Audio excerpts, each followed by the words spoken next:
He kissed me under a sprig of mistletoe, even though we were supposed to be strangers, just pretending, and the worst part, my heart believed him more than the contract we made. It happened in a crowded living room filled with Christmas lights and the smell of cinnamon, one of those warm, messy family nights where everyone laughs too loud. I should have felt safe, I should have felt in control. But the moment his lips touched mine, every wall I'd spent years building cracked just a little. I didn't know then that he was running from a past heavier than winter snow.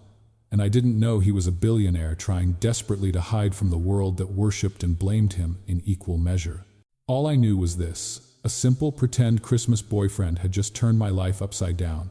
And the real story, the one about guilt, hope, second chances, and choosing love after loss, started long before I realized. If this story touches your heart, don't forget to like, share, and subscribe. Now let's begin. The supermarket hummed with the restless noise of a late December crowd, shopping carts rattling Christmas songs looping over the 10 speakers, and the rustle of heavy winter coats brushing past one another.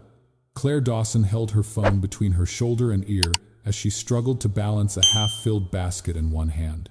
It was December 22nd, almost dusk, and she still had a 3-hour drive ahead of her to Maple Ridge. She just needed a few last-minute things before hitting the road. Cranberry sauce, disposable baking pans, a bottle of wine to survive the holiday. Her mother's voice floated through the speaker, honeyed and sharp all at once.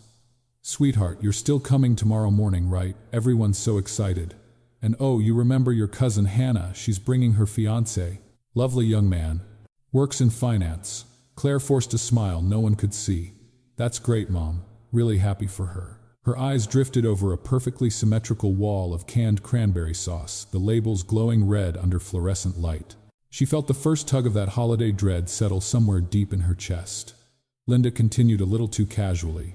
"It will be such a full house this year. Couples everywhere. Married, engaged. Even your brother and Emily are renewing their vows in a few months." A pause. "Are you bringing anyone this time, honey?" Claire stopped mid-aisle. The basket handle dug into her palm. Here it was, the annual holiday interrogation. She let out a small breath. "No, Mom. Just me." "Well." Her mother's tone dipped like a seesaw, losing balance. "You know your father worries you'll end up alone." The words slid through the phone like a knife wrapped in tissue paper, soft but cutting all the same. Claire swallowed, blinking fast. "I'm fine," she muttered, though her voice betrayed her. "I really am." She shifted the phone back into her hand and steered her basket toward a quieter aisle, trying to escape the chaos. A man pushing a cart overloaded with cereal and juice cut across her path, nearly clipping her. A toddler somewhere nearby shrieked like a small woodland creature being captured. Couples bickered over pie crusts. Families debated ham sizes. The whole place pulsed with a frantic holiday energy she felt allergic to. She turned down the baking aisle, not because she needed anything, but because it was nearly empty, peaceful, until it wasn't. The moment she rounded the corner, a woman with a double stroller blocked the path, humming off-key while digging through shelves. Claire pivoted sharply, deciding to take a shortcut through soups instead. But traffic jammed again, carts bumper to bumper like a frozen highway. Someone brushed past her shoulder, jostling her basket. A glass jar inside wobbled dangerously, threatening to jump. For a heartbeat, she wanted to scream. Not at anyone in particular, just at the weight of being 38 alone and somehow still disappointing people who loved her. By the time she reached the holiday display area, she was so tangled in her own thoughts that her mind had completely drifted away from the real world. The tinny music, the conversation snippets, the winter damp coats brushing past everything dissolved into background noise. All she could hear was her mother's voice, replaying on an endless loop. "Are you bringing anyone this time, honey? Your father worries you'll end up alone." She bit the inside of her cheek. Her parents weren't cruel. They weren't even wrong in the way they meant. They worried because they loved her. But love, she'd learned, could sting even when wrapped in good intentions. She adjusted her grip on her basket and turned sharply at the end of the aisle and collided hard with someone's shopping cart. A tower of box stuffing mix, canned green beans, and 2 precariously stacked rolls of paper towels teetered sideways, then cascaded to the linoleum floor in a spectacular clatter. "Oh my gosh, I'm so sorry," Claire blurted, dropping to her knees before the noise had even finished echoing through the aisle. Heat curled up her neck, flushing her cheeks. She reached for the nearest can, then another, trying to gather everything before the humiliation fully settled. "Hey," a warm voice said above her, low, steady, and almost amused. "It's okay, truly. I've seen worse disasters than a flying can of green beans." She froze for just a breath, her hand resting on a dented can, her pulse still thudding in her ears. Then she looked up. A man stood over her, one hand on his cart, the other holding a stray box of stuffing she hadn't reached yet. He was tall, broad-shouldered beneath a dark winter coat. His hair was a mix of brown and early silver, a little tousled from the cold outside. But it was his eyes that stopped her breath, a clear winter blue gaze that held something calm, something observant, something unexpectedly gentle. The supermarket noise faded around them. He crouched down beside her, collecting another can. Nobody got hurt. Shelf still standing. I'd call that a win. Claire let out a shaky laugh despite herself. "I swear I'm not usually this dangerous in public." He raised an eyebrow, playful. "Dangerous? You? I'm not convinced." She glanced away, embarrassed, but oddly warmed by his tone. It wasn't pity, it wasn't judgment, it was human. Customers flowed around them like water splitting around two stones in a river. But in the tiny pocket of space where they crouched together on the cold linoleum floor, something in the air shifted soft, almost imperceptible. He handed her the final can. There, crisis averted. She stood up, brushing off her knees, and he rose smoothly beside her. For a second they only looked at each other, her heartbeat still unsteady, his expression unreadable but kind. Claire found her voice. "Thank you, really." "Any time," he said, and offered a small, almost shy smile. "I'm Ethan." She nodded, feeling that odd, inexplicable tug low in her chest. "Claire." And just like that, the aisle seemed quieter, the world a little less heavy. But she didn't yet know, couldn't possibly know, that this brief, accidental collision in aisle 7 would shape the rest of her Christmas, and maybe the rest of her life. She only knew she couldn't look away from him. Not yet. For a moment neither of them moved. The overhead speakers shifted into another loop of cheerful holiday music, bells chiming, children's voices singing a chorus. Claire had heard every December since childhood. Yet somehow the sound felt distant, like it was echoing from another room. Ethan stepped to the side to pick up a box that had skidded under the lowest shelf. As he straightened, the fluorescent lights caught the edges of his hair. Salt and pepper, wind-swept, the kind of gray that looked less like aging and more like it belonged to a man who'd spent years outside in the cold. His leather jacket had seen better days, the seams softened by time, and the toes of his boots were dusted with a thin crust of melting snow. He looked like someone who used his hands, real tools, not keyboards. A man who fixed things instead of just talking about fixing them. He handed her the box. "You'd think after 45 years on this earth I'd know how to avoid turning grocery shopping into an extreme sport." Claire nearly smiled. Must be the holiday adrenaline. Must be. He knelt again to straighten the last fallen can. His hands were rough, the knuckles nicked in small places, like someone who'd built or repaired something recently. Something real. People pushed their carts around them, releasing little huffs of impatience, as though the two of them were obstacles in a race they hadn't agreed to run. One woman shot Ethan an irritated look. He only gave a small apologetic nod, then turned back to Claire with a half-smile that made the tension in her chest loosen just a little. "Sorry for the chaos," she said quietly. "Chaos is underrated," he replied. "Keeps a person humble." She huffed a breath that was almost a laugh. For a moment it felt strangely easy kneeling on the hard linoleum next to a stranger, the smell of pine-scented dish soap and cinnamon air freshener drifting around them. His presence had a grounding quality, like stepping into a patch of quiet after a long, noisy day. When they stood, Claire's phone buzzed with a new notification. The screen lit up with missed call, Mom. She quickly turned it face down, but not before Ethan's eyes flicked toward it. Not nosy, just observant. "You okay?" he asked. The question was gentle, too gentle. The kind that could unravel a person if they weren't careful. "Yeah," she answered too quickly. "Just family stuff." "Ah." He gave a slow nod.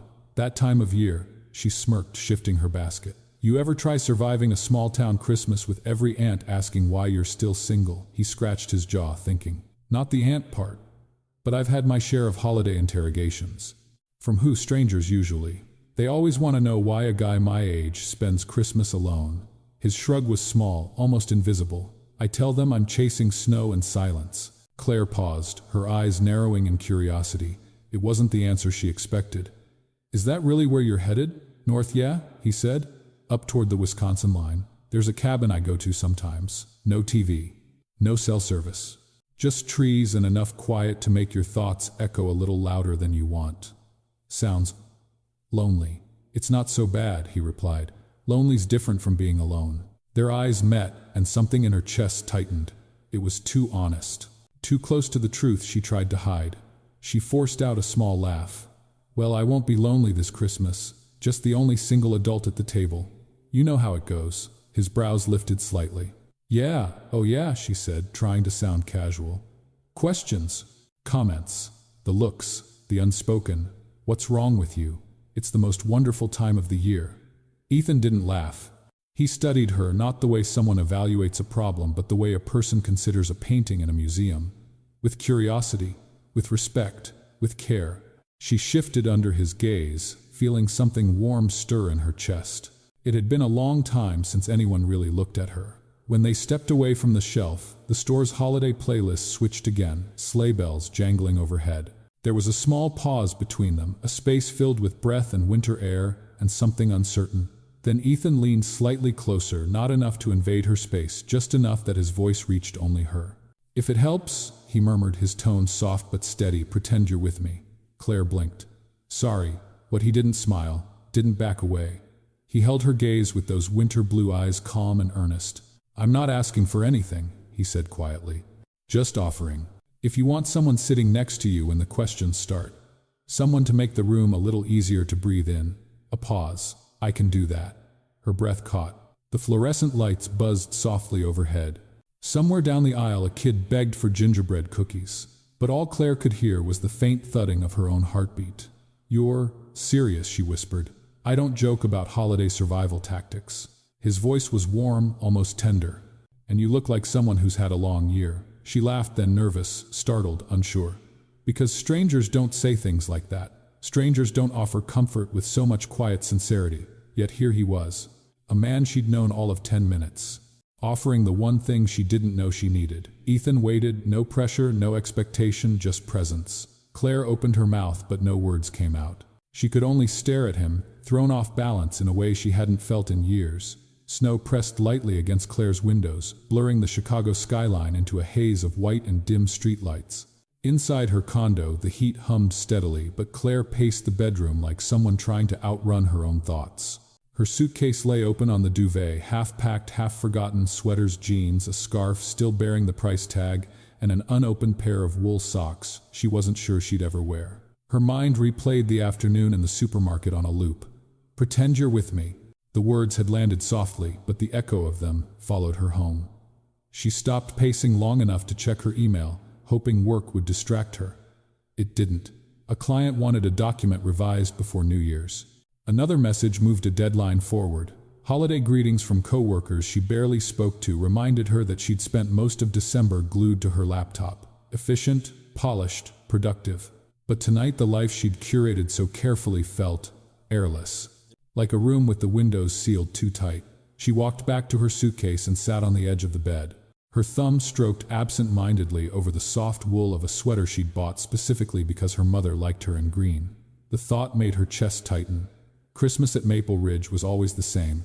She'd arrive, hang her coat on the same peg, smell the same pine-scented candles, hear the same well-meaning questions. Her younger cousin engaged, her older brother renewing vows. Old neighbors dropping by to check in.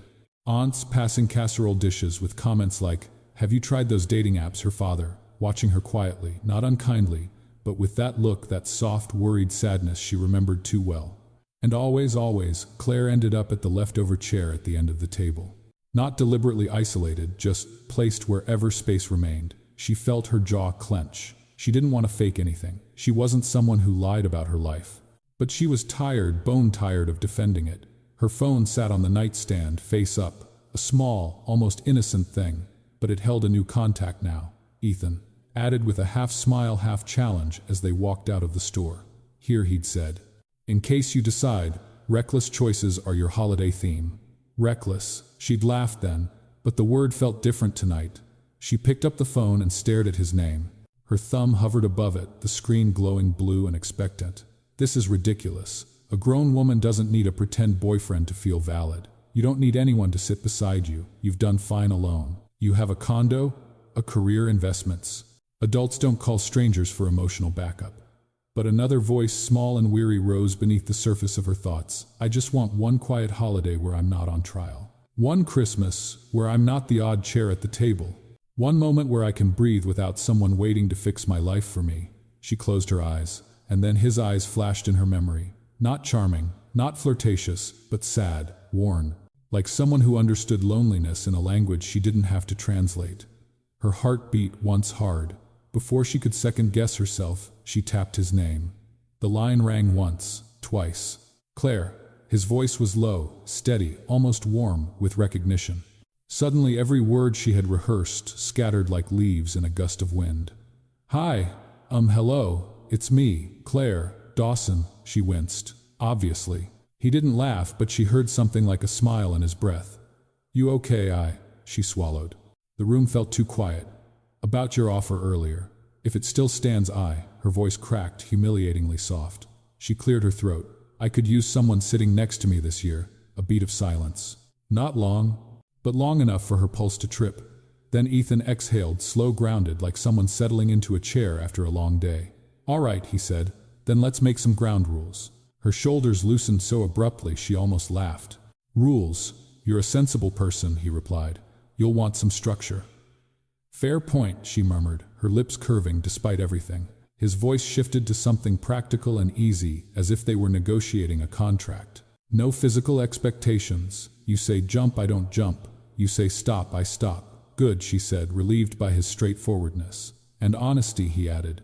If anything I do makes you uncomfortable even the slightest bit, you tell me.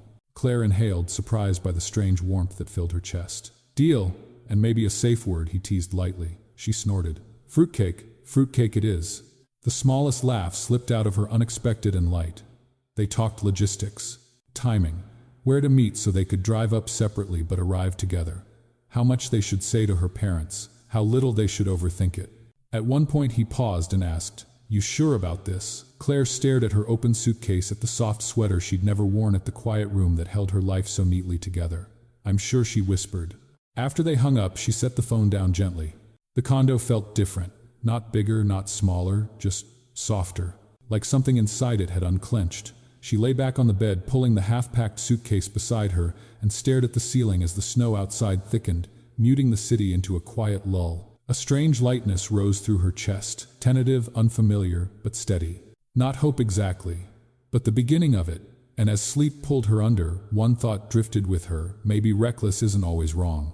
Snow drifted past Claire's condo window, in soft, lazy spirals, the kind of quiet winter snowfall that made the whole city feel like it had lowered its voice. It was the perfect backdrop for nerves, and Claire had plenty. She stood over her bed, staring at two identical sweaters lying side by side.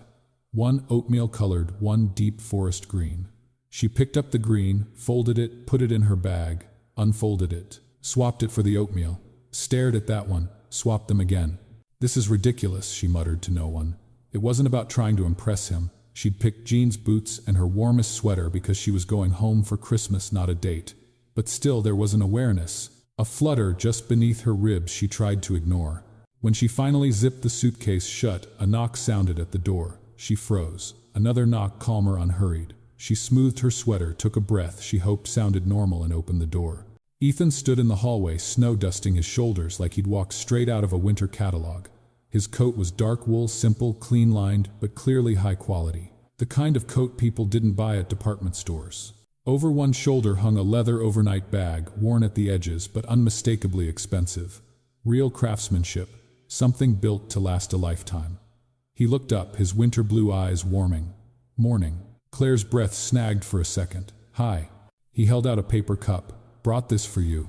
She blinked. How did you? He shrugged lightly. Read the label on your cup yesterday. Her fingers brushed his as she took it. Vanilla oat latte, extra hot, exactly right. A small detail, but it made something soft flicker in her chest. You ready? He asked. As ready as I'll ever be. They stepped inside for a moment to finalize their arrangement.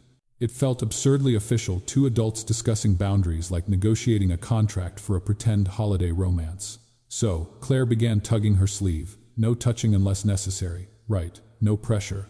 No expectations. And fruitcake is still the safe word. He deadpanned, naturally. She let out a nervous laugh and he smiled, a real one, this time slow and warm like he didn't show it often. They left the condo and walked through the parking garage. Claire pulled her coat tighter against the cold, expecting an older pickup truck with peeling paint or rusted fenders, something that matched the roughness of his hands and the practical way he dressed. What she found instead was surprising. A full-size pickup waited in a corner spot, midnight blue, quiet engine, clean lines. And when the lights blinked as Ethan unlocked it, she noticed all the small luxuries: heated side mirrors, polished chrome trim, an interior that looked brand new. "This is yours?" she asked, trying to sound casual. He opened the passenger door for her. "Yeah, she handles winter better than most people I know." Inside, the dashboard lit up with soft amber. The seats were leather, warmed instantly, and the ride was so smooth she barely felt them merge onto the road. As Chicago faded behind them, Claire stole a few discreet glances his way. Ethan drove like someone utterly comfortable on icy roads, steady hands, relaxed shoulders, eyes sharp but calm. Not careless, just seasoned. The snowfall thickened, powdering the highway. Claire sipped her latte, letting the warmth settle her nerves. Ethan adjusted the heat slightly without asking, but somehow knowing she was starting to get cold. "How do you know your way up north?" she asked after a while. He tapped the steering wheel lightly with his thumb. "I've taken this drive a lot. Cabin trips, work trips, sometimes just to breathe. But you didn't need the GPS at all." He shrugged. "I memorized a few routes." That struck her as odd. People memorize their commute, maybe routes to a childhood home, but not 3 different ways out of Chicago toward rural Wisconsin. Before she could ask more, his phone buzzed. A name flashed on the dashboard screen. Board chair, Sam. Ethan's jaw tightened. Just a fraction, barely noticeable if she hadn't been looking. He silenced the call and turned the screen back to maps. Claire pretended not to notice, but something stirred in her chest, curiosity mixing with unease. Board chair, of what? And why did he ignore it? Like it was someone he wasn't ready to face. She stared out the window. Pine trees blurred past. Snow thickened. The truck hummed quietly. Finally, partly joking and partly not, she asked, "So, what do you do, really?" He kept his eyes on the road. "I build things." "What kinds of things?" "Depends on the year." "That's vague," she teased gently. He smirked, but it didn't reach his eyes. Something in them pulled back, shuddering. "Sometimes I sell the things I build. And lately I've been taking a break. A break from building, a break from everything." The answer wasn't wrong, but it wasn't complete. Claire tilted her head. "You know, you sound suspicious, right?" He let out a short breath, almost a laugh. "I'll explain. Just, not yet." She raised a brow. "Let's survive Christmas first," he added quietly. "One thing at a time." The way he said it, steady, almost pleading, made her chest tighten again. Not with fear, but with the sense that this man carried weight she hadn't been invited to see yet. Outside, snow thickened across the windshield. Inside, silence settled between them, not uncomfortable but charged, weighted with questions she wasn't sure she wanted answered. And Claire realized with a strange tug in her stomach that Ethan Cole was more than a stranger offering a holiday favor. He was a puzzle, a man with winter eyes, a hidden life, and she was already in the passenger seat. Snow-covered rooftops came into view long before they reached the town limits. Maple Ridge always looked like something out of a postcard around Christmas. Little houses with smoke curling from chimneys, wreaths hanging on every door, strings of lights arcing from porch to porch like a constellation pulled down to earth. As Ethan's truck rolled down Main Street, Claire felt her chest tighten the way it always did when she came home. Nostalgia braided itself with discomfort, forming that familiar knot just beneath her ribs. She loved this place. She had outgrown this place. Both things were true. "There's a bakery here that still sells gingerbread for $1, she murmured, more to herself than to Ethan. He glanced sideways at her. "You sound fond of it."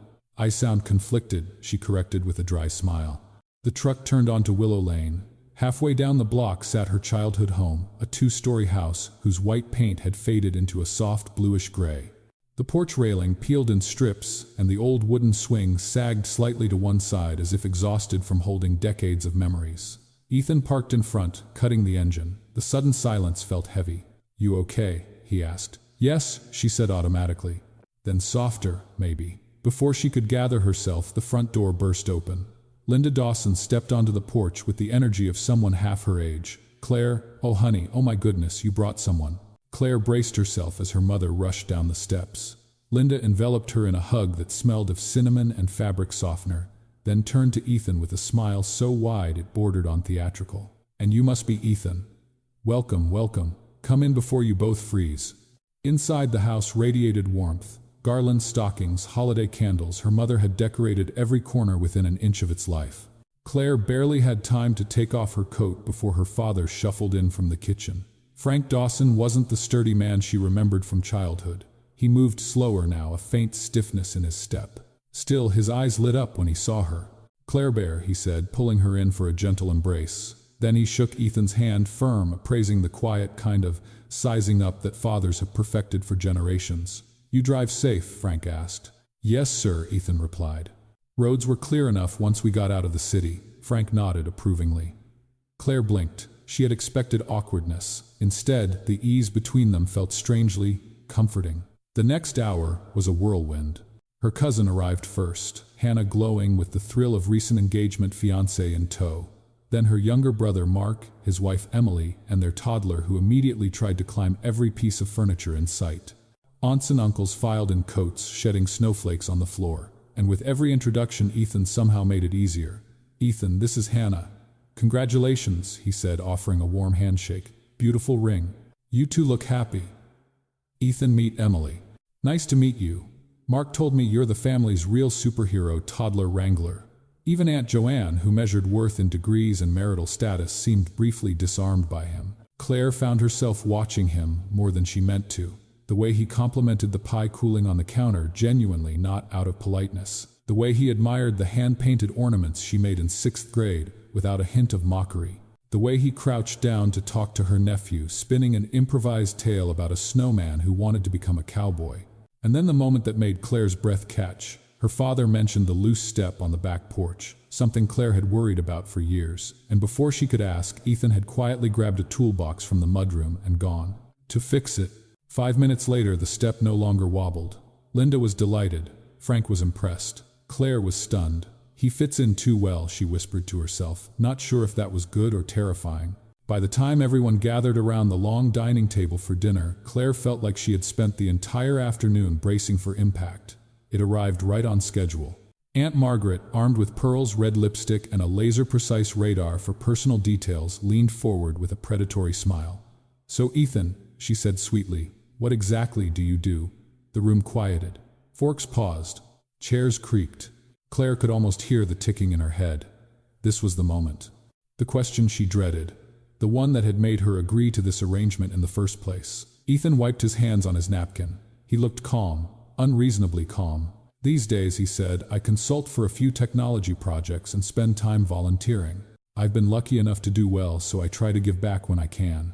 Margaret's eyebrows arched so sharply they could have cut through the roast beef. "Do well, huh?" Claire's stomach nodded. This was how the interrogation started. But Ethan didn't flinch. He steered the entire conversation away from himself with the same quiet ease he used to guide the truck through the snow. "I heard Frank used to do carpentry," he said, turning toward her father. "I'd love to see some of your work. Claire mentioned you built the porch swing." Just like that, the spotlight moved. Frank brightened. Margaret was sidelined. The air loosened. Claire exhaled for the first time in what felt like minutes. Dinner buzzed with laughter, clinking glasses, and the hum of overlapping conversations. Yet Claire kept glancing at Ethan, absorbing each small kindness, each deflection, each unexpectedly perfect fit. "He's better at this than I am," she thought, an uneasy gratitude swelling inside her. Outside, snow began falling again, soft, steady, quiet. Inside, Claire had never felt quite so seen or quite so startled by how naturally a stranger had stepped into her world. Claire woke to the soft rise and fall of laughter, drifting up the staircase. For a moment, still tangled in sleep, she forgot where she was. The scent of bacon seeped through the cracks around the door, mingling with the warm smell of coffee brewing downstairs. It was a scent that belonged wholly to Maple Ridge, comforting, familiar, and just a little overwhelming. She pulled on a sweater and padded to the top of the stairs, pausing halfway down when she heard the voice that threaded through all the others. "Ethan." She stepped onto the landing and froze. There he was, standing in her parents' kitchen as though he had lived there for years, wearing one of Frank's old flannel shirts rolled to the forearms, flipping pancakes with an ease that made her mother practically glow. Blueberries sizzled as they hit the batter, and her mother clapped her hands like a delighted child. "You didn't tell me you had tricks," Linda said, hovering beside him. "It's all about timing," Ethan teased. "If the berries burst too early, you lose the flavor." Claire leaned on the doorframe, watching the scene unfold. The warmth of it, her mother chatting non-stop, Ethan smiling softly as he cooked, her father sipping coffee at the table, as though this were the most natural arrangement in the world, hit her square in the chest. She felt affection and jealousy, a sting so sharp she almost flinched. He fit so neatly into a life she had never quite managed to slip into herself. When he noticed her, his face softened further. "Morning, Claire." Her mother beamed. "Look what I found in the hall closet." Ethan was freezing, so I loaned him one of your father's shirts. "Doesn't he look handsome, Mom?" Claire warned lightly. But Ethan only shrugged, offering her a plate. Hungry, she took it, hoping he didn't see how her fingers trembled just a little. Later they walked through town together, bundled in coats and scarves, the snow crunching beneath their boots. Maple Ridge looked like a watercolor painting, lights twinkling, wreaths in every window, children rolling lopsided snowmen on uneven lawns. Ethan took everything in with quiet appreciation. "You grew up here," he said, nudging her gently as they passed the old movie theater with only one screen. "I can see why you turned out kind," she chuckled. "More like chronically responsible. Those two aren't mutually exclusive." His words shouldn't have affected her as much as they did. But they warmed her the way the holiday lights warmed the twilight air. They stopped by the hardware store for a replacement bulb her father needed. Inside, Ethan moved like someone who'd been born in aisles of lumber and toolboxes. He picked up a pack of screws, examined a drill bit, and explained the difference between two brands of sandpaper to a man at the counter who listened with grateful confusion. Claire raised an eyebrow. "You sure you don't secretly work here?" "Old habits," he said, brushing the sawdust from his hands. "I like fixing things." Something in the way he said it tugged at her, though she didn't know why. Outside, as they walked back to the truck, a familiar voice squealed her name. "Claire Dawson, is that you?" She turned to see Jenny Hall, her high school friend, who had married early, had 3 kids, and ran the local book club. Jenny's eyes widened as she took in the sight of Claire and Ethan together. "Oh my goodness," she whispered loudly. "Claire, you finally landed someone, and he's cute." Claire felt heat rush to her cheeks. Ethan, impossibly smooth, extended his hand. "Ethan Cole. Nice to meet you." Jenny grinned, like this was the best gossip of the season. "Well, Merry Christmas to both of you, Claire. Call me later, I want details." Claire forced a smile, but inside guilt pricked her. This was supposed to be simple, pretend, temporary, but it didn't feel simple anymore. The drive back to the house was quiet at first, snow thickening into a heavy curtain against the windshield. Claire watched the flakes swirl under the headlights, her breaths syncing with the rhythm of the wipers. Then suddenly a car ahead skidded, fishtailing across the lane. Ethan reacted instantly. One sharp inhale. His knuckles whitened on the wheel. His shoulders tensed, muscles coiled like a held breath. But he didn't swerve, didn't panic. He slowed steadily, letting the skid stabilize before continuing forward. When the danger passed, he exhaled, but not in relief. More like someone forcing himself back into the present. "You okay?" Claire asked softly. "Yeah," he said, but the word was strained. "Just reminds me of something." She didn't push, but his silence afterward felt different. Heavy, closed. That night, the guest room felt too small. Maple Ridge houses weren't built for adult children who came home for holidays, much less the unexpected +1 they brought with them. The room had 2 twin beds pushed together, not romantic, just practical, and a single nightstand between them, with a lamp that flickered when someone walked too hard in the hallway. Claire drifted into sleep, wrapped in flannel sheets that smelled faintly of cedar. Sometime after midnight, she awoke to a sound she couldn't place. A sharp breath, a strained whisper. Get out now." Her eyes opened to darkness, the faint glow of moonlight tracing the edges of Ethan's silhouette. He was turned on his side, breathing fast, fingers gripping the blanket like a lifeline. "Ethan," she whispered. No response, only the ragged tremor of someone reliving a memory that wouldn't let go. She sat up, reached out hesitantly, and placed her hand on his shoulder. "Hey, Ethan, you're safe." He jolted awake with a choked gasp, eyes wide and unfocused. For a moment, he didn't seem to know where he was. Sweat glistened on his forehead. His chest rose and fell too quickly, like he'd been running. "It's okay," she said softly. "You're here. It's just a dream." He blinked, hard, grounding himself. Finally, his breathing slowed, though his expression stayed shuttered. "Sorry," he murmured, voice hoarse. "Bad dreams. It happens sometimes. Do you want to talk about—" "No." A single word, gentle but final. He turned to face the wall, shoulders tight, shutting himself behind a barrier she couldn't see but felt deeply. Claire lay back down, staring at the ceiling. Warmth from the day still lingered, pancakes, laughter, small kindnesses, but now it mixed with something sharper, something she couldn't name.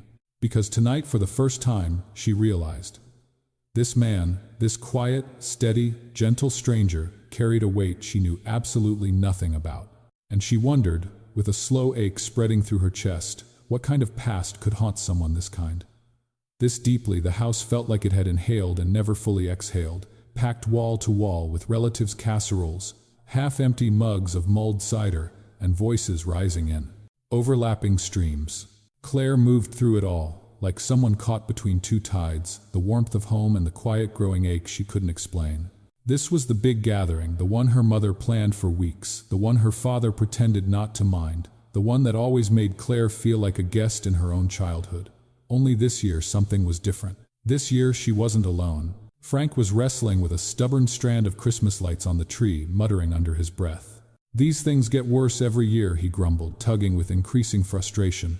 Ethan stepped in beside him, gentle as always. "Mind if I take a look?" Frank let out a sigh of relief. "Be my guest." In less than a minute, Ethan found a bent connector, straightened it with a careful twist, and the entire tree sparked to life, soft gold lights spilling across the room. A chorus of oohs and "nice job," Ethan followed. Frank slapped him on the shoulder. Claire watched from across the room, something hot and bewildering blooming in her chest. Pride, yes, but something deeper too, something she wasn't sure she was allowed to feel. Linda put on old Christmas records, the kind Claire grew up hearing on a well-loved turntable. Bing Crosby crooned through the speakers, smoothing the edges of the room into nostalgia. Fairy lights reflected off ornaments made by small, unsteady childhood hands, hers, marks even a few from visiting cousins. Everywhere Claire looked, Ethan fit, he charmed, he helped, he belonged. Her toddler niece clung to his pant leg like he was a favorite uncle she'd known her whole life. Frank debated football stats with him in the corner, both men engrossed. Linda kept slipping him extra cookies like she couldn't help herself. And Claire, she kept reminding herself not to read into any of it. Temporary, she told herself. Pretend, you made an arrangement, that's all. But each time Ethan's eyes found hers across the room, steady, warm, quietly, checking on her, that reminder felt flimsier. She excused herself to the kitchen, needing air. She set down a stack of plates and leaned against the counter, pressing cool fingertips to her temples. That's when Aunt Margaret swept in, carrying something green and suspiciously festive. "Oh, Claire," she sang, "I found the perfect place for this." "Oh no," Claire breathed. But it was too late. Margaret hung the sprig of mistletoe right in the doorway between the kitchen and the living room, carefully centered, perfectly positioned to catch anyone passing through. "Now we'll see some romance in this house," she declared. Claire groaned inwardly. Tradition or torture, it was always hard to tell with her aunt. The evening wore on. The hum of conversation thickened with warmth and sugar. Children dozed on couches. Adults sank deeper into armchairs. Bells jingled softly through the speakers as another record spun. Then, just after dessert, Claire grabbed a few empty bowls to return to the kitchen. At the same time, Ethan stepped in with a tray of leftover rolls. They met exactly under the mistletoe, face to face. Too close, his breath warm from cider, hers caught in her chest. "Someone, maybe Jenny, maybe Hannah," shouted. Mistletoe. The effect was instantaneous. The entire room turned to look. Cheers rose, clapping, whistles. Every pair of eyes burned with holiday mischief. Claire laughed nervously, shifting from foot to foot, searching desperately for an escape that didn't exist. Ethan leaned in slightly, not touching her, just close enough that she felt the heat of him. His voice was a whisper meant only for her. "Fruitcake." Her throat tightened. The safe word. The chance to bail, to keep the boundary intact. She could say it. She could walk away. Pretend none of this mattered. But when she looked up into those steady winter blue eyes, something inside her cracked open. Her heart thudded once hard. "No," she whispered back. "It's okay." His breath caught just barely. Then he cupped her cheek, not dramatically, not for the crowd, but gently, like she was something fragile and real, and kissed her. It was meant to be quick, light, a performance. But the instant their lips touched, the world narrowed, the room faded. The noise fell away, the lights blurred. Every cell in her body leaned toward him. The kiss deepened, not rushed, not bold, but slow, intentional. As if he'd been holding back for days, and finally let the truth slip through. When they pulled apart, the room erupted, cheers, applause, laughter, but none of it reached Claire. She stared at Ethan. He stared back, both stunned, both changed. Because the line, the one they'd drawn, the one they promised not to cross, was gone. Completely and undeniably gone. And Claire felt her heart doing something terrifying, hoping. The morning after the mistletoe kiss felt like sunlight on bruised skin, warm but painfully bright. Claire lingered at the edge of the kitchen doorway, watching Ethan move around the counter with a kind of careful distance. He poured coffee for her without being asked, just as he had the day before, but now his hand hesitated a second too long. She reached for the mug, their fingers brushing, and both pulled back as if burned. Neither spoke, neither knew how. The kiss still hung in the air between them, soft, startling, impossible to categorize. Mark was already in the living room TV, blaring the morning business report. His toddler tapped a plastic spoon on a sippy cup, delighted with the noise. Claire tried to focus on anything normal, the smell of cinnamon, oatmeal, the clatter of dishes, her mother humming off-key to silver bells. But her heart had its own pulse, its own replay of last night. Ethan walked in behind her just as the TV anchor's tone shifted. Coming up next, the voice announced new updates on reclusive tech billionaire Ethan Cole, founder of Cole Systems. The mug slipped in Claire's hand, sloshing hot coffee onto her wrist. She froze. That voice. That name. The TV cut to a polished studio graphic, The Man Who Vanished. A younger Ethan appeared on the screen, shaved jawline tuxedo, a red carpet photo from some charity gala. Same blue eyes. Same, carved from winter calm. His hair was shorter, darker. He looked sharper, shinier, untouched by whatever weight he carried now. The anchor continued. Cole, whose innovations in disaster response tech changed the industry, disappeared from the public eye 3 years ago following the fire at his Colorado facility. I know that guy, Mark whistled, leaning forward. Worth what, $3 billion? 4. Imagine running into him at a grocery store. Claire's blood iced over. Slowly she turned. Ethan stood at the doorway. He had come in just in time to see his own face on national television. His jaw tightened, his shoulders lifted in the smallest defeated inhale. He didn't look surprised. He looked exposed. Like a man who had been running from his own shadow, only to find it waiting for him at her family's breakfast table. Claire's pulse hammered as she set the mug down. Ethan, she said softly. He didn't answer. Not here. Not in front of her brother, her niece, the TV still announcing details he clearly didn't want heard. The moment their eyes locked, Claire felt something deep inside her shift crack open. She grabbed his wrist. Come with me. She pulled him through the hallway past the coats, boots, and the hanging scent of pine into the mudroom.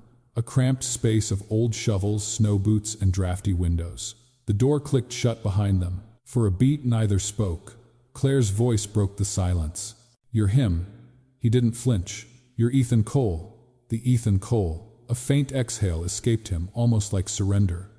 I was hoping, he murmured, we could get through one holiday without that name. The world tilted around her. She stepped back, needing space, needing oxygen. You're a billionaire, she said, the word foreign in her mouth. You let my family treat you like some normal guest, and you didn't think to mention any of this. He leaned against the wall, hands in pockets, gaze lowered, not defensive, not arrogant, just tired. You said you didn't want attention, he reminded her quietly. You didn't want pressure. You needed someone to sit with you, to make the questions stop. That doesn't give you the right to lie, she shot back. His eyes lifted, then slowly, painfully. I didn't lie. You hid everything. Yes, he said softly. I did. Claire's chest tightened until she felt she might break under it. You let my family welcome you. You let them trust you. You let me, her voice caught. She swallowed hard. You let me think you were just some guy taking a break from life. I am some guy taking a break from life. His voice cracked on the words. Not the way you made it sound. Her breath shook. I thought you were a consultant, maybe comfortable, maybe grounded. Not. She gestured helplessly toward the living room, toward the screen still glowing faintly through the open door. Not that. Ethan took a small step toward her, nothing aggressive, just enough that she could see the defeat in his eyes. You weren't supposed to know, he said. Not because I didn't trust you, because I didn't want that name to change anything. Not this time. Not with you. Claire tilted her head, disbelief tightening her features. With me. You met me in a grocery store. And you talked to me like I was human. His voice barely rose above a whisper. Not a headline, not a cautionary tale, not someone's investment pawn. She blinked at him, stunned by the rawness in his tone, but the hurt was too fresh, too sharp. You should have told me, she said. You should have told me who you really are before any of this started. He looked away, jaw shifting. I wanted one holiday, he said softly, where I wasn't Ethan Cole, public figure. Just Ethan. Just a man who wanted to help someone feel less alone. The words hit her like a blow, but trust once cracked didn't heal instantly. Claire wrapped her arms around herself, stepping back toward the mudroom door. She didn't yell. She didn't cry. Her voice was quiet, quiet enough to hurt. I don't know what to do with this, she whispered. I don't know who you are now. Ethan opened his mouth, but no sound came out. A moment stretched a thin, painful strand between them, until Claire broke it with a single shaky step backward. She opened the door, light spilling from the hallway, and walked away, leaving Ethan standing alone in the dim, cold room, staring at the man he no longer wanted to be. The rest of the morning passed like walking through a fog of broken glass, every step careful, every breath sharp. Claire moved around the house with a brittle politeness she hadn't worn since her 20s, the I'm fine shell she thought she had left behind. Ethan matched her tone with equal restraint. They spoke only when necessary, never looking too long, never letting their hands brush. The tension was thick enough that even Linda paused mid-pot roast prep and whispered to Frank. Do they seem off to you, Frank? Just shrugged. The way men of his generation often do. Everything is probably fine, if no one is bleeding. But Aunt Margaret, she was a hawk circling storm clouds. She cornered Claire in the kitchen, while the others were setting the table, her voice syrupy with performance. Sweetheart, she said, drawing out the word, I couldn't help noticing you're a little tense today. Claire forced a smile, just tired. Margaret lowered her voice. Men like him, they don't usually look twice at small-town girls. Not for long, I mean. Claire's stomach twisted. The old shame of not being enough, of always being the practical daughter, the steady one, the reliable one, rose like a tide she wasn't prepared to fight. I'm not from a small town anymore, Claire muttered. But he is from another world, Margaret replied, tapping the countertop with a perfectly manicured fingernail. Don't let your hopes get ahead of reality, dear. These things burn bright, then fade. It was the kind of comment meant to sound wise. It landed like a bruise. Claire excused herself, gripping the edge of the sink until her knuckles went white. She hated that part of her believed every word. Hated that her chest was tight with insecurity she thought she outgrew at 30. She didn't want pity. She didn't want charity. She didn't want to be someone's holiday project, billionaire or not. Across the room, Ethan kept his distance, answering Mark's attempts at small talk with strained politeness. He looked like a man inside a room full of alarms, all of them blaring her silence. By evening, the house glowed with golden lamplight, dinner dishes soaking in the sink, children's laughter echoing down the halls. Everyone else seemed wrapped in warmth. Claire and Ethan seemed wrapped in ice. The snow had begun again, heavy and slow, flakes drifting against the windows. Claire slipped outside to the back porch, needing cold air, needing space, needing something she couldn't name. The wooden boards creaked beneath her boots as she stepped into the quiet. The yard was a soft blanket of white beneath the dim porch light. A moment later, the door opened behind her. Ethan stepped out, his breath fogged instantly in the frozen air. He kept a careful distance, jacket zipped up to his throat, hands shoved deep in his pockets. For a time, neither spoke. Then Ethan broke the silence. You've barely looked at me today. Claire stared at the frozen yard. I didn't know who I was looking at. He winced just slightly as though she'd struck him. You could have told me, she continued. You let my family pour you coffee and ask you about toolboxes and farm roads. You let me. She stopped, the words clogging her throat. You let me trust a version of you that wasn't real. Ethan's voice came quiet, low. It was real. This week, everything I did here was real. You played a role, she insisted. You hid everything so you could, what? Pretend you're normal. Blend in with people beneath your world. That did it. His eyes snapped up to meet hers, a sudden storm in the winter blue. Do you really think that's why I'm here? His voice was soft but cut deeper than any shout. Claire folded her arms tightly. I don't know why you're here. Then let me tell you, he said, stepping 1 foot closer. I offered to pretend, yes. I offered to sit at your table to shield you from your family's questions. But I stayed because, his breath hitched slightly. Because being here felt like breathing for the first time in years. The words took the air from her lungs. He looked away, swallowing hard. Money doesn't fix what happened. It doesn't protect you from guilt. It doesn't undo. But she cut him off, retreating a step. Stop. You don't get to drop half a confession and expect me to fill in the rest. He stared at her as though trying to decide whether to keep tearing open the wound or close it forever. Finally, he exhaled a defeated sound. "Claire," he said, voice steadying into something heartbreakingly controlled. "You want honesty. Here it is." He lifted his eyes to hers. "We finish the week." Her breath stilled. "Then I'll disappear. No interviews, no checks, no favors. You'll never have to see me again." His tone was gentle, almost tender, as if he genuinely believed he was doing her a kindness. The porch lights hummed softly in the cold. Claire nodded stiffly, even though her throat burned and her chest felt like it was collapsing. "Fine." They stood there a few feet apart, two people pretending they didn't just break something fragile.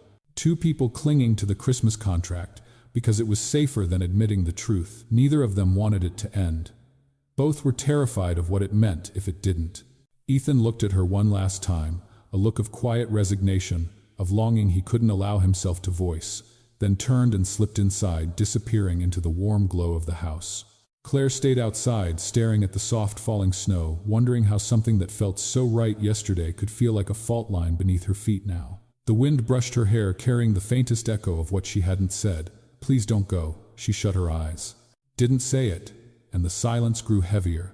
The storm blew in faster than anyone expected.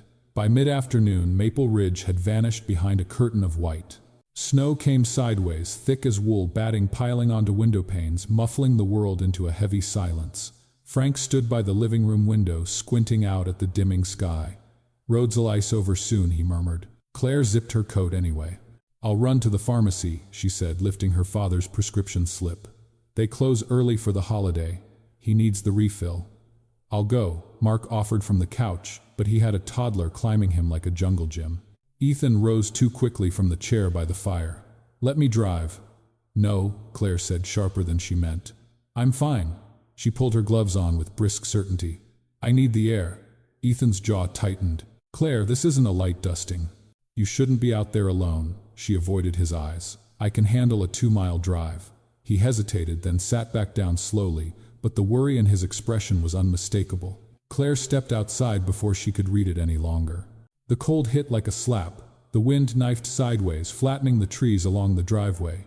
She pulled her hood up and hustled to her SUV. The engine sputtered to life. She told herself she was fine. She told herself she needed the space. She told herself she didn't need him rushing to rescue her like some guardian. Half a mile down the rural road, the truth hit her. She had made a mistake. Visibility shrank to 10 feet. Snow swirled across the road like a living thing. Her wipers struggled against the whiteout, smearing instead of clearing. Just breathe. Slow. Steady. She eased off the gas, but a hidden frost patch caught her front tires. The SUV fishtailed sharply. Come on, another skid. A sickening slide. Her breath lodged in her throat. The vehicle lurched off the shoulder and into a shallow ditch nose first. The impact wasn't violent, but the airbag burst open with a muffled thud, throwing powder across her face like chalk. Claire gasped, stunned, gripping the wheel as the engine coughed and stalled. Silence swallowed everything. Then the world rushed back in the wind, shrieking snow pounding against the glass, her heart hammering its own panicked rhythm. She grabbed her phone. No signal. Of course. Her breath fogged as she tried to steady herself. "Okay, it's fine, you're fine." But her voice trembled. The cold seeped through the cracked window seal, the kind that sinks straight into muscle and bone. She tried opening the door. Snow had drifted high against it. She tried again, harder. Nothing. Her pulse spiked. No. Inside the warm farmhouse, 10 minutes passed. 20. Ethan stared at the clock on the mantel foot, tapping out a rhythm he couldn't contain.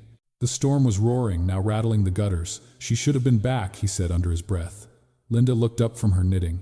"Maybe she stopped to chat with Jenny at the pharmacy. You know those two, no?" Ethan was already standing. He grabbed his coat, his hat, his gloves. Frank looked over at him, brows raised. "Something wrong. She should have been back," Ethan repeated more tightly this time. He didn't wait for approval. Didn't care that no one else sensed danger. Outside, the wind hit him like a wall. He pushed forward, breath slicing through the frozen air. He knew the roads, and he knew Claire. Proud, stubborn, hurt. Exactly the kind of person who would insist she didn't need help even while driving into a blizzard. He reached his truck, a heavy-duty winter-fit vehicle built for conditions exactly like this, and threw the emergency kit into the passenger seat. He drove without hesitation, squinting through the white blur. He traced the route to the pharmacy, checking each ditch line, each turn. Half a mile out, his headlights caught a faint pair of red taillights buried in snow. His heart stopped. "Claire." He pulled over Boots, sinking deep into the drift as he ran to the SUV. Snow was banked up high on the passenger side. Through the fogged window, he saw her face pale, frozen in the glow of a dying dashboard light. He yanked the door handle. Frozen. He braced one boot, gripped harder, shoved. The ice gave way with a crack. The door swung open, snow spilling onto the floorboards. Claire blinked up at him, dazed. "Ethan." He exhaled sharply, breath fogging the air. "When I said I'd sit next to you this Christmas," he said, voice rough, "I meant I'm not letting you freeze in a ditch alone." Her throat tightened so fiercely she couldn't answer. He helped her out, wrapping a thick wool blanket around her shoulders immediately. His hands were firm, steady, but his voice shook. "You okay?" he asked, checking her pupils with a quick scan. "Headache, dizziness, trouble breathing." "No," she whispered, "just shaken." "Good." He swallowed hard. "Good." He led her carefully to the truck, blasting the heat as soon as she was inside. He tucked the blanket in around her, slipped a hot pack from his emergency kit into her hands, then another by her feet. Only once she was settled did he allow himself a single moment, just one, of letting his eyes close in relief. Back at the house, he ushered her inside and went straight into quiet action. Tea heating, blanket over her knees, hot water bottle tucked at her feet. A quick check for concussion symptoms. A new mug of tea because the first cooled too fast. Claire watched him, her chest aching. Here he was, the man she had accused of playing a role, now kneeling next to her chair, brushing snow from her hair with trembling fingers he pretended were steady. He didn't look rich. He didn't look distant. He looked terrified and relieved and impossibly human. "Ethan," she whispered, but he didn't look at her. Not yet. He stood, stepping back, swallowing down the emotion in his throat. "Next time," he said quietly, "let me help. Pride is fine. Frostbite isn't." Claire felt guilt coil tight in her chest, and something softer. Something warm. She wasn't sure if it was gratitude or something far more dangerous. Ethan started to turn away, as if afraid of what he might say next. "Ethan," she whispered again, voice smaller than she intended. He paused, but didn't turn, and the space between them, warm kitchen air, cold storm outside, felt suddenly painfully fragile. The house felt different after midnight. The laughter from dinner had quieted into soft creaks of wood, settling in the cold. The wind outside was still throwing handfuls of snow against the windows, but inside everything was hushed, the kind of silence that makes emotion feel louder. Claire lay in the twin bed, staring at the ceiling. Sleep refused to come. Her body was warm under the blanket, but her mind kept drifting back to the steep ditch, the airbag, Ethan's hands shaking when he brushed snow from her hair. Finally, she slipped out of bed, pulling a sweater over her shoulders. The floor was cold under her feet as she padded down the hallway past the old photographs of her and Mark as kids, past the grandfather clock that ticked like a heartbeat. She saw the dim glow before she reached the living room. The Christmas tree lights were on, soft gold, pulsing faintly, and Ethan was sitting on the couch, elbows on his knees, staring at the lights as though they were some distant constellation only he could see. His coat was folded neatly beside him. His hands were clasped not in prayer but in something like surrender. Claire hesitated in the doorway. He didn't turn. "Didn't need to. You couldn't sleep either," he murmured. It wasn't a question. She stepped inside and sat in the armchair across from him. The lights made his face look older, tired, shadowed, softened. He didn't wear the careful expression he used around her family. He didn't seem like the charming stranger from the grocery store or the billionaire from the TV. He was just a man trying not to drown in memory. "Ethan," she said gently, "today scared me. Not just the storm. You." He exhaled shakily. "I know." Claire curled her fingers into the sweater sleeve. "If we're going to finish this week pretending we're something we're not, I need to understand who you actually are." For a while he didn't speak. Then he lifted his eyes to hers, and finally he let the door inside him open. "A fire," he whispered. It was a fire. The tree lights flickered. The storm outside groaned. Claire leaned forward. He kept his gaze fixed on the floor as though afraid the truth would hurt more if he looked at her. "It was 7 years ago," he said. "One of our prototype smart home systems, voice activation, automated alerts, the whole thing malfunctioned in a test house. It was supposed to enhance safety, supposed to save lives." His throat tightened. "It didn't." Claire's breath caught. "The cause was a freak chain of events," he continued. "A power surge, a delay in the alert relay, a flaw in a chip that passed every test except the one that mattered." His voice dropped to a raw whisper. "A boy was trapped inside. He was 6. Snow tapped gently against the windows, each flake a tiny echo. Claire's heart ached for him, for the child, for the story she'd never guessed hid behind his careful calm. My team told me it wasn't my fault, Ethan said. Lawyers said we were protected. Board said the settlement would stay quiet. Reporters said tragedies happen. He shook his head faintly, but I said, if I'd made one different design choice, one different safety override, he swallowed hard. A child's parents would still have someone to tuck in. Claire felt tears sting the corners of her eyes. He rubbed his palms together slowly. I built and sold companies after that. Donated to fire departments, disaster relief, children's hospitals. I threw numbers at the guilt. Millions. Tens of millions. I kept thinking, if I just gave enough, built enough, saved enough places. His voice cracked. Maybe I would earn the right to breathe again. He finally looked at her, then, eyes wet but not with tears, with exhaustion, with truth. But money doesn't fix the thing inside your chest, he whispered. The thing that whispers, you're a man who failed a child. Claire felt her own throat tighten. She shifted to the edge of the chair, her fingers twisting together. Why didn't you tell me? She asked softly. Because he said no one hears the story. They only hear the number attached to my name. Billionaire.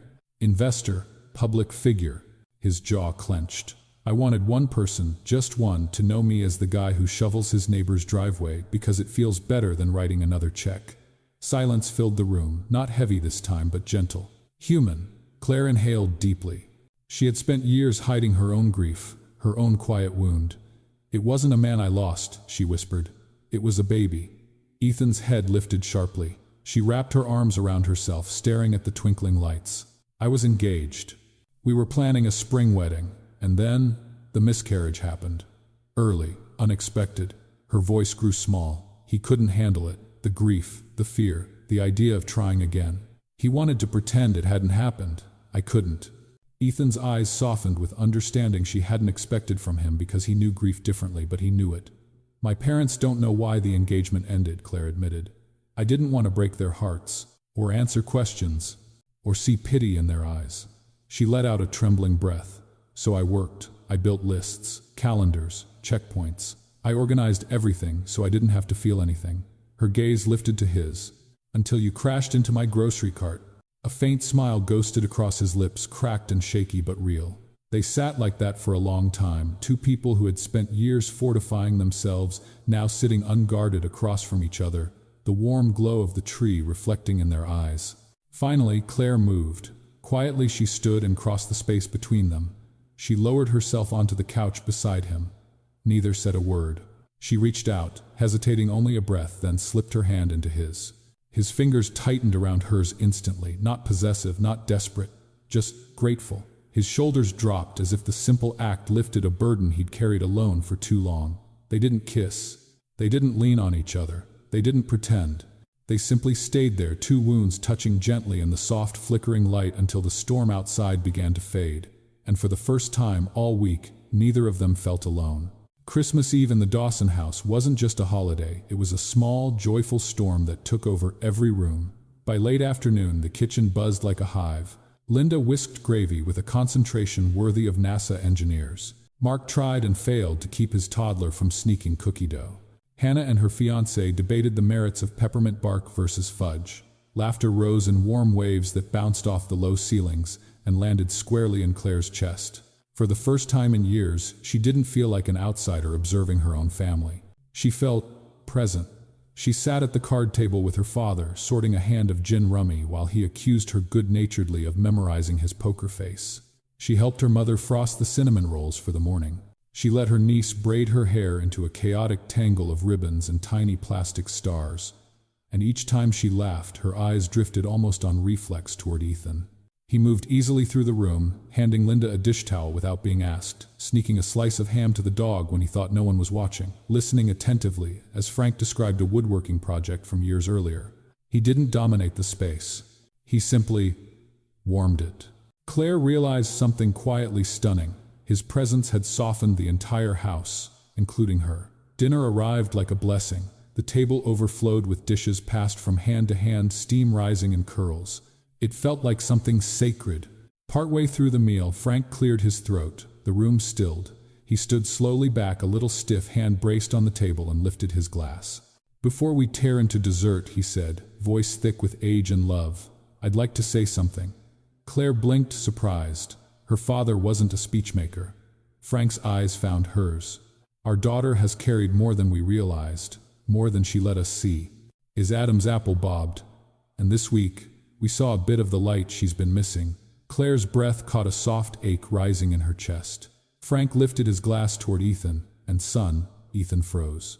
The word son hit him like something holy. Claire saw his hand tighten around his fork. You're welcome at our table anytime, Frank said, voice warm, steady. You brought laughter back into this house. The family echoed the toast with clinks and murmurs. Ethan managed a nod, but his eyes were bright, in a way that suggested he wasn't used to being someone's son or someone's welcome. Claire's heart pulled tight. This wasn't pretend, not for her father, not for her, not anymore. The hours slipped by warm and golden, but beneath the cheer, something cold hummed beneath Claire's ribs. Midnight, the contract, the end. It was absurd, just a joke at first, a boundary drawn by two strangers trying to protect themselves. But now that invisible line felt like a cliff edge. Near 11:50, Claire stepped onto the back porch seeking the quiet. The air was clear, the storm finally passed, leaving behind a world dusted in silver light. Stars spilled across the sky in a wide, impossible sweep. A moment later, the door opened behind her. Ethan stepped out, closing it softly. He didn't say anything for a long moment. The breath between them puffed into the cold, mingling for a second before fading. The stars look different here, he murmured. Claire wrapped her arms around herself. Everything looks different here. He gave a faint smile. Including us. She turned toward him, fully heart-pounding. Ethan. But he looked down at his hands. The knuckles were still faintly red from gripping the steering wheel during the storm. We said midnight, he said softly. End of the arrangement. We don't have to end anything at midnight, she whispered, the words slipping out before fear could swallow them. Ethan went very still. The hallway clock ticked inside, the house slow, rhythmic, merciless. He lifted his eyes to hers, and Claire saw the storm inside him, longing, fear, self-doubt, hope. Then he shook his head once, almost imperceptibly. Claire, you have a career in Chicago, a life with structure, a rhythm that works for you. You don't know what works for me, she said, breath trembling. You don't get to decide what I can or can't handle. He winced, a soft ache crossing his features. I know what my name brings. Reporters, lawsuits, people who want something, people who think they're owed something. His jaw tightened. I don't want you dragged into that. Her breath hitched. You think I'm that fragile? He took a step closer, his voice breaking. I think you deserve peace, and I'm not sure I can give you that. Before she could answer, before she could reach out and yank down all the walls between them, the clock inside the hall began to chime. 1, 2, 3. Each tone echoed across the quiet porch like a slow, merciless countdown. Ethan reached out the back of his fingers, brushing gently against her cheek. It was a touch filled with ache, reverence, apology. Thank you, he whispered. For what? Her voice cracked. For letting me be ordinary, he said. For a few days. The 11th chime rang. Then the 12th, midnight. He leaned in and pressed a kiss to her lips, light, brief, heartbreakingly, careful. Not a beginning, not a promise, a goodbye. Claire stood frozen as he stepped back, his eyes lingering on her for a breath longer than he should have allowed. Then he turned, opened the door and slipped inside. The chimes faded, the house settled into silence. And Claire remained alone on the porch, breath trembling in the winter air, realizing they had honored the fake contract more faithfully than the very real feelings between them. Chicago felt different the moment Claire stepped out of the cab. Different, but not in the way she'd hoped. The city had always hummed with purpose. The rattle of the L train overhead, the rumble of buses, the chatter of people wrapped in winter coats rushing to places more important than the one she stood in. Usually she absorbed that rhythm like caffeine. Today, it washed over her like static. Her condo greeted her with its usual clean lines and curated quiet stainless steel appliances, a tidy bookshelf, a sectional sofa, and a tasteful gray. Everything perfectly in place, everything perfectly empty. She set her luggage down. The click of the handle collapsing echoed through the room like a reminder she didn't want. Work started the next morning. Emails, timelines, schedules. Tasks she could usually complete with one hand while sipping coffee with the other. She fell back into her routines out of habit, not desire. She stared at her screen. The graphs, the charts, the numbers. They felt like cardboard versions of her life, flat, stiff, unable to warm her, no matter how long she held them. That evening, exhausted in a way that wasn't physical, Claire opened the desk drawer where she kept old notebooks. She reached for her journal to jot down a few scattered thoughts. A folded paper slipped out, her breath caught. She hadn't put that there. Hands suddenly unsteady, she unfolded it.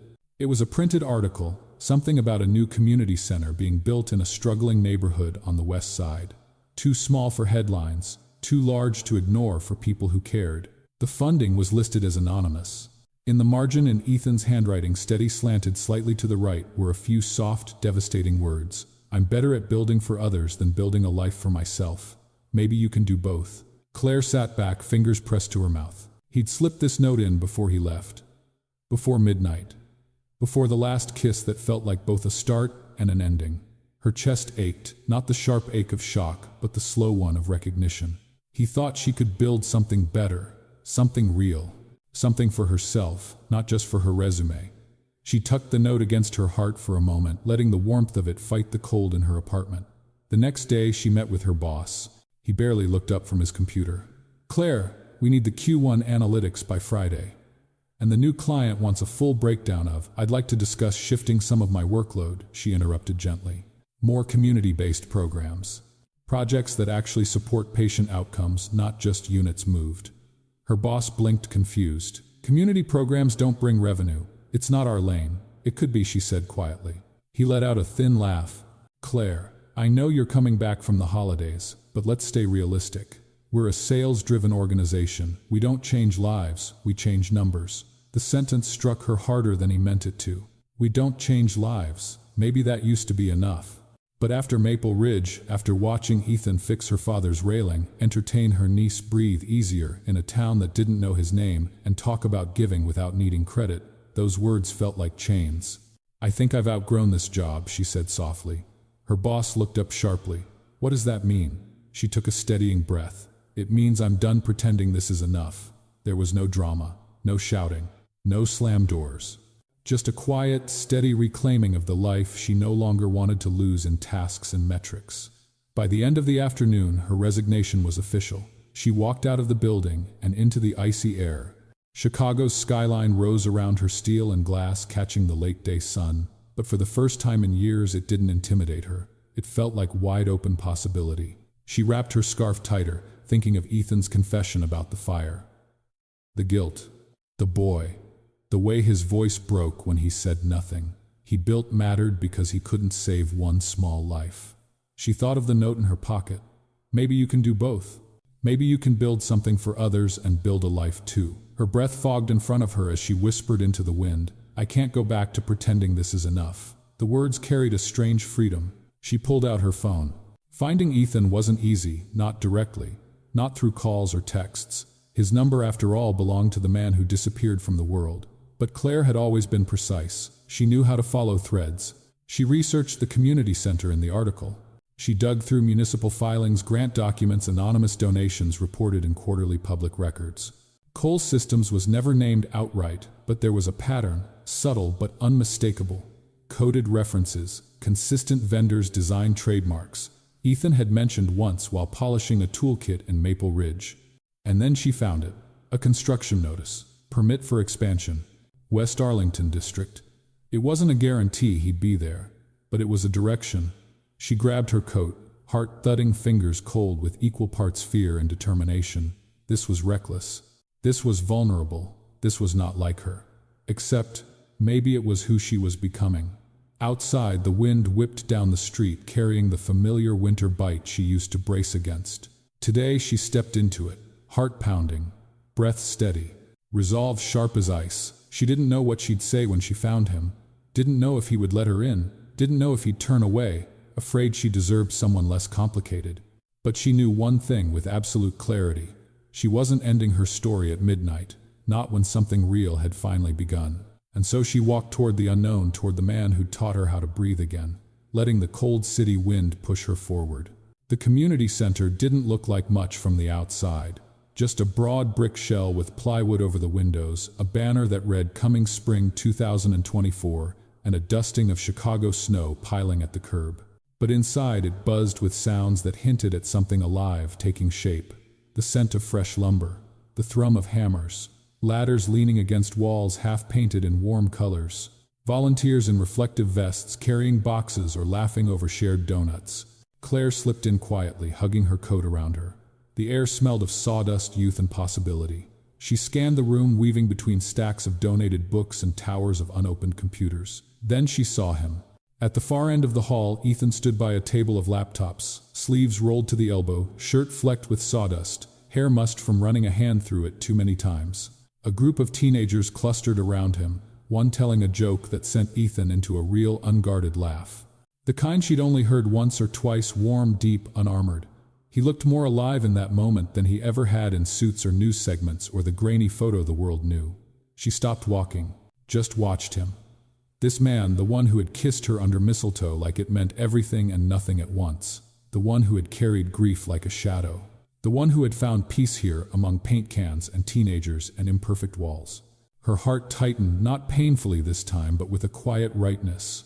He sensed her before he saw her. He turned mid-laugh eyes, scanning the room, and then he stilled. His smile faded, not in disappointment, but in awe. He looked like someone seeing something he didn't dare believe was real. "Claire," he breathed when he reached her steps, slow, careful. "I thought you were back to your life." Claire felt her lips tilt into a small, steady smile. "I am. That's why I'm here." He blinked. "What do you mean?" She let out a soft breath, the truth settling comfortably in her chest. "This is the life I want, Ethan. Not boardrooms and product launches. Something that matters. Something that helps." Her gaze drifted past him to the teenagers unpacking laptops. Not just building apps, building people's chances. Emotion flickered across Ethan's face. Hope, fear, disbelief. She continued, quieter now. "I quit my job." Shock rippled through him. "Claire, I want to help build programs. For seniors, for families who fall through the cracks, for kids who need someone to show up." She met his eyes. "I don't know exactly what it looks like yet, but I want to start here." He shook his head slightly, like he was trying to stay grounded. "You don't owe me anything. You don't have to prove." She stepped closer, cutting him off gently. "This isn't about owing you." Her voice softened. "This is about the fact that I stopped pretending I'm okay without you in the picture." His breath caught. A subtle tremor moved through his shoulders, as though he'd been holding back for days, weeks, years maybe. "Claire," he whispered, "if we do this for real, there's no contract, no exit clause." His voice grew rough. "I won't pretend with you. Not about money, not about my past, not about how much you scare me." She took another step. Now, they were inches apart. "Then don't." She reached for his hand, lacing their fingers together. "Just stay. Let's figure it out, one Christmas at a time." A slow, disbelieving smile broke across his face. Not the charming stranger smile. Not the public mask. Something quieter. "True. You know," he murmured, "I'm terrible at doing things halfway." "Good," she said. "So am I." He didn't sweep her off her feet, didn't dip her backward in some movie-perfect gesture. He simply wrapped his arms around her and pulled her close, firm, sure, warm. The kind of embrace that said, "I'm here, I will stay here, no more pretending." And Claire let herself melt into the certainty of it. The volunteers kept working in the background, ladders creaking, someone laughing in the corner. No one watched them, no applause, no spotlight. Just two grown, flawed people standing on a concrete floor that smelled like paint, choosing to start something real. 1 year later, Maple Ridge looked brighter, warmer, maybe it was just her heart. The Dawson house had new front steps, a ramp for Frank's knees insulation that didn't leak winter air down the hallway. All quiet upgrades Ethan insisted on doing anonymously, though everyone in town suspected. The Chicago Community Center now buzzed every day, tutoring programs, senior fitness classes, grief support groups. Claire split her time between project work in the city and long weekends at home helping her parents. For the first time in years, she didn't measure worth in deadlines. On Christmas Eve, snow fell again, gentle flakes drifting under the glow of porch lights. Inside, her niece giggled. Frank carved roast beef. Linda bustled around in a holiday sweater full of jingling bells. Claire stepped onto the porch just as Ethan joined her, brushing snow off his coat. Linda appeared behind them, fussing with something above the doorway. "Mistletoe," Linda declared triumphantly, then disappeared inside before either could protest. Ethan looked down at Claire, amusement warming his winter blue eyes. No pretending this time. She reached up, pulling him closer by the collar of his coat, not for a single second. They kissed under the mistletoe, slow, sure, no audience needed. Through the doorway, their family's laughter spilled out in soft waves. The house behind them glowed with chaos and love, and this time both of them stepped into it freely. No pretending, no contracts, just a life messy, hopeful, shared, finally beginning. Sometimes healing begins where we least expect it. Not in the grand gestures or the perfect plans, but in the small, trembling moments when we finally stop pretending we're fine. Claire and Ethan didn't find each other because they were ready or brave or even looking. They found each other because life sometimes places the right person beside us, exactly when our defenses are lowest, not to fix us, but to sit with us in the cold until we're ready to feel again. And maybe that's the quiet truth hidden inside their story. Love doesn't always arrive with certainty. Sometimes it arrives as a stranger in a grocery aisle, or a hand reaching for hours in the dark, or a voice saying, "You don't have to do this alone." Another gentle thought. The courage to start over isn't loud. It's the soft, steady decision to choose a life that feels honest, even if it scares us, even if we don't know the ending yet. Claire walked away from a life that looked successful but felt empty. Ethan stepped out of the shadows of his guilt, and together they learned that the bravest thing we can do is let ourselves be seen just as we are. May we all find a love or a purpose that invites us to stop pretending. Thank you truly for spending this time with us. In a world that moves a little too fast, it means more than you know that you chose to pause and listen to a story about hope, healing, and second chances. If this chapter touched something tender in you, you're not alone. And if you feel called to, we'd be grateful for your support. Every like, every share, every subscribe, it's not just a button you press. It's a way of helping us bring more gentle stories into the world. Stories that remind us of kindness, connection, and the quiet strength inside every heart. Thank you for being here with us. Every like, share, and subscribe helps us tell more stories that touch the soul.